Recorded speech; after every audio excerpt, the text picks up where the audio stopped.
Le berger des collines des gens heureux. Roman écrit par Ahmad Errar.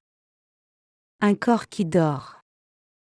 D'une minute à l'autre, il rentrera. Lui qui n'a jamais quitté les lieux, toujours cloué à ce morbide esprit errant. Il finit par sortir. Bon débarras, enfin je respire. Il fait vieux et il me supplie d'accepter son amitié, ok, pas de problème, sauf que j'ai des conditions. Je lui en ferai de belles, de très belles. Primo, c'est moi qui décide. Secondo, si cela te dérange, adieu. Tertio, oublie, secondo. Finalement, c'est moi le chef. Moralité. Quand le corps fait des siennes, secoue-le. Réveille-toi et colle en lui une, vole-lui dans les plumes et déchiquette-le s'il le faut. Cette chair n'en vaut qu'au kilo bon marché. Fais ta guerre pour ta paix. La psychologie et la physiologie ne font-elles pas bon ménage?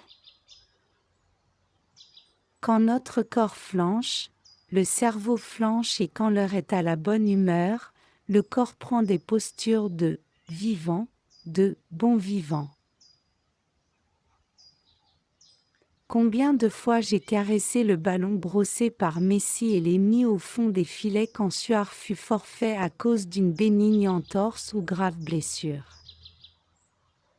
Une fois j'ai même paré à un tir foudroyant ayant éclaboussé les mèches pointées du défenseur d'une équipe de rue quand celui-là fut apeuré par le klaxon d'une charrette transportant d'heureuses petites gens rentrant d'un marché au bout du monde à quelques quinzaines de kilomètres de ce village perché sur cette verdoyante colline des amours et des cœurs brisés.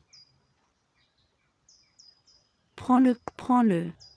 Le Hage me tendit une baguette de boulangerie sortie d'un sac strié où s'entremêlaient une douzaine de pains rapportés comme friandises à sa progéniture et surtout à sa première femme d'une cinquantaine raffolant de toute offrande venant du village qui fait figure de capitale et symbole de modernité et d'hégémonie. Replique rodée et studieuse. Non merci, je viens chercher la maison de feu Driss Berhani. Maison, mais de quelle maison parles-tu mon enfant? Driss n'a jamais eu de maison, sa demeure est derrière la colline des heureux. Colline des heureux? Ah oui, faisant signe de la tête en guise de compréhension, mais oncle, n'avait-il pas cessé de vivre là-bas et construit sa maison au milieu de cette ferme remplie de vergers et légumineuses, alimentée par l'eau abondante de ce puits creusé par ces deux étrangers venus du sud? Hélas mon enfant, la vérité est que le défunt était un homme de bonne parole et de prose dont tout le monde ici fredonne et chantonne à perte de souffle des rimes et strophes. Sa gaieté et sa joie de vivre, notre talisman à tous. Jamais village n'a eu aussi bon rossignol. Il égayait nos nuits fraîches été et hiver, automne et printemps. Viens mon enfant. Viens dans ma maison. J'ai les pieds qui fourmillent et la tête qui tourne avec ce soleil à couper les oreilles. Viens, Ada doit avoir préparé quelque chose à mâchouiller. Comité d'accueil. Une horde de chiens de races différentes et d'âges divers se rue vers nous aboyant et remuant queue et oreilles.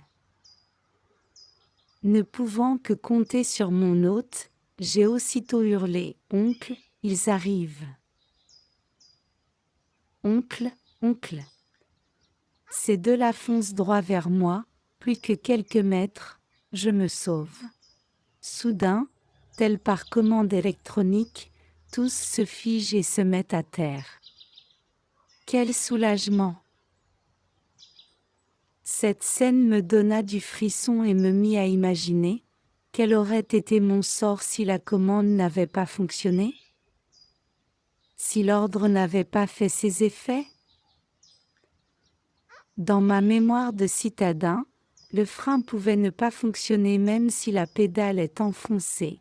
Dysfonctionnement imprévu, ABS déconnecté, pédale ratée. Sentant ma peur, il glissa du haut de sa mule et m'ordonna de monter. Quel gars